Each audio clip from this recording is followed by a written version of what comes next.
For today's video, explain ko sa inyo paano gumagana yung solar on-grid or grid tie system na may kasamang net metering. Yan po yung ating solar panels. Yan po ang nag-harvest ng liwanag ng araw or sinag ng araw para ma-convert siya into DC na kino-convert naman itong inverter na maging AC or maging 220 volts para magamit sa bahay natin. So, ano ang tulong ng inverter na yan? Yan din pong inverter na nag-synchronize with Meralco kung purong solar bonus sa umaga ba or may tutulong ba si Meralco pag medyo mahina ang sinag ng araw. Bali sa grid tie system kasi, parang dalawa yung source of power ng bahay mo. During daytime at afternoon, ang priority ni inverter kunin na kuryente is from solar panels. Ngayon, kapag kunwari, tanghali, biglang umulan, humina yung solar.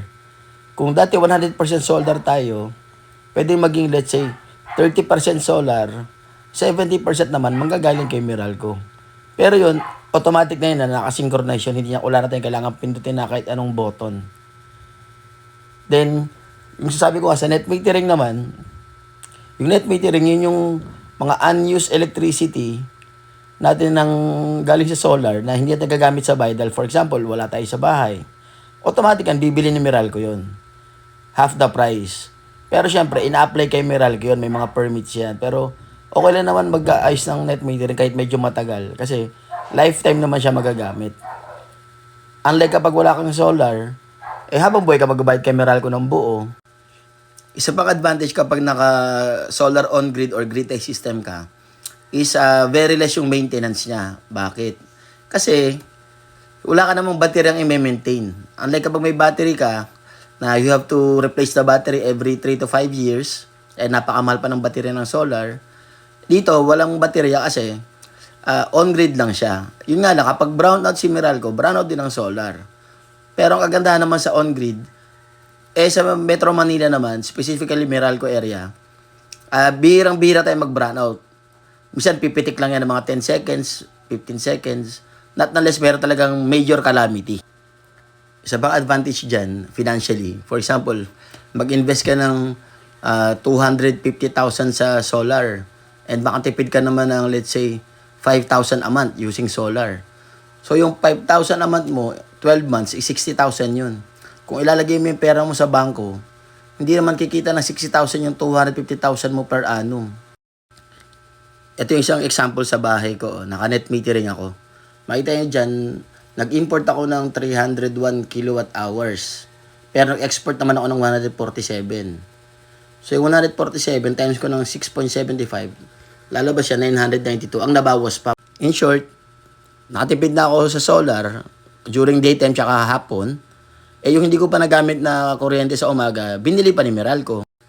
Kung gusto nyo mag-inquire regarding sa solar grid tie, or hybrid, meron kami yan. Konektado naman ako sa isang solar company ngayon. PM nyo lang ako, then tingnan natin kung anong best system para sa inyo. Also, meron din kami ng mga hybrid, yung with batteries. Pero siguro, gagawa ko na rin siya ng separate video para at least hindi tayo malito.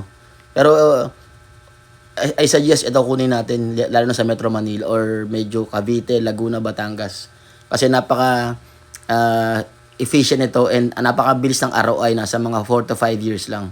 Sa akin, 4 years ko lang nabawi.